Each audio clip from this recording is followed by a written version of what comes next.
Hello Ma'am Donita Marquez.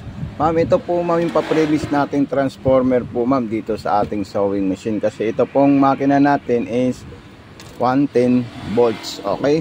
So kailangan po natin ito. Ito po yung pa-previous pa natin ma'am para sa ating sewing machine. Ayan. Kompleto po yan ma'am ng mga pa-previous po ma'am. Okay? So unang-unang gagawin po natin ma'am, itong wire natin para dito sa ating sewing machine, ito po siyang kulay black, ay isasaksak muna natin dito ma'am. Ito po siya ma'am, ayan.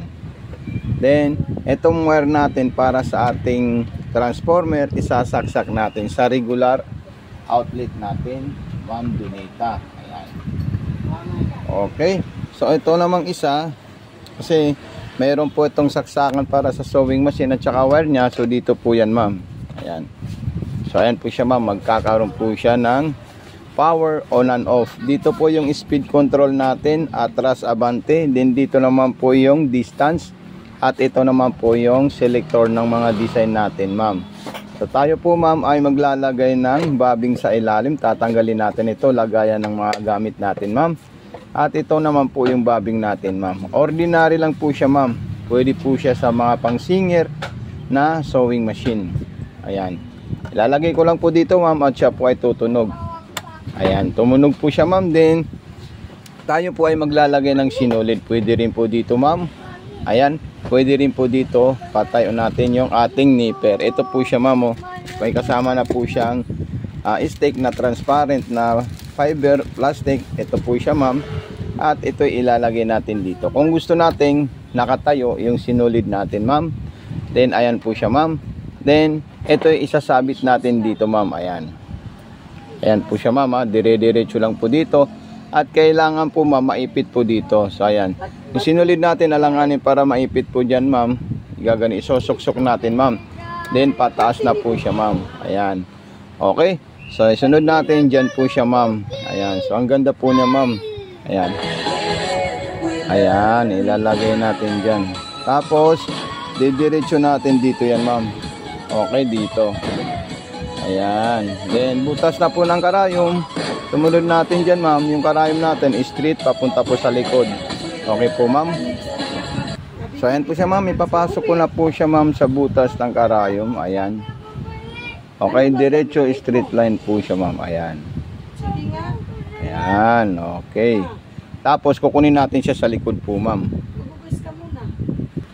So ayan po siya ma'am, nakita niyo po siya, ay pinasok natin. Ito po yung sinulid natin. Hinihila ko lang po siya ma'am para mailabas natin siya. Then ito, ikutin natin ito ma'am. Ayan, ikutin natin siya ng pababa, paharap. Ayan, okay. Then ito po, lumabas po siya ma'am. Then sumunod natin, ilalagay natin siya sa likod. Ayan, pag naisabit natin siya sa likod, ano natin yan? So ilalagay natin ito ma'am. Ayan. Okay, then ilalagay natin yung tela nating maong. So ito po yung maong natin ma'am. Ayan. Okay, pang maong natin yung distance natin dito, number 4 po ma'am. Ayan. So ayan po siya ma'am. Okay, so ang ganda at talagang matibay at durable itong sewing machine natin. So i-check natin yung tahi niya sa itaas at sa ilalim. So ito po siya ma'am. Check natin siya kung talagang maganda po yung pasada niya po ma'am. Ito po siya ma'am, oh. Ayan, ang ganda at ang solid. Ayan. Okay, so dito naman po tayo sa manipis na tela natin ma'am. Okay, so unang gagawin natin ma'am, ayan, start natin siya. Ngayon kung gusto natin zigzagger, ililipat lang natin ito ma'am.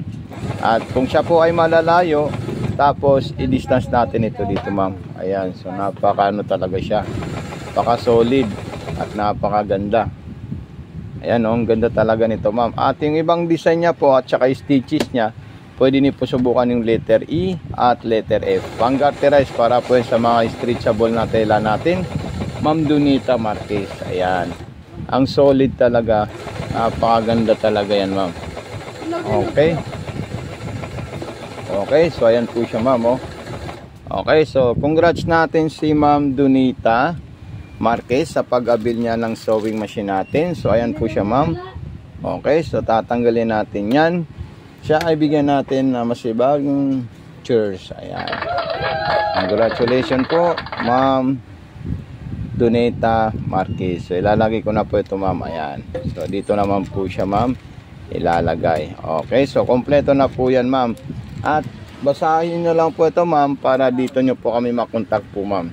Dito mismo sa ating mga contacts. Yan. TikTok shop, Mato Sewing Machine, FB page, vlog, Mato Sewing Machine vlog. So ito po siya, YouTube, Mato Sewing Machine. So ayan, didikit ko po dito ma'am para po hindi na po kayo mahirapan maghanap sa amin once na ma-receive nyo to. At pa-unbox rin po itong sewing machine natin, Ma'am Doneta Marquez. Thank you so much and God bless.